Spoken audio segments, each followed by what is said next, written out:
Ethiopian Prime Minister Abiy Ahmed has said his country does not want war, even as regional Tigray authorities say federal forces are massing around the northern region, raising fears of renewed conflict.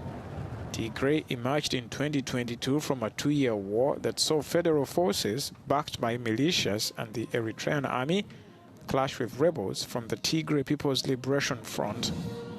The TPLF dominated Ethiopian politics for some 30 years before Abiy, a non-Tigrayan, took power in 2018, with the group then marginalized and banned. At least 600,000 people were killed in the conflict, according to estimates from the African Union. A ceasefire held for more than 2 years, but clashes between federal and Tigrayan forces broke out again in November last year and January. In an interview with the Ethiopian news agency, Abiy accused some in Tigray of obstructing dialogue.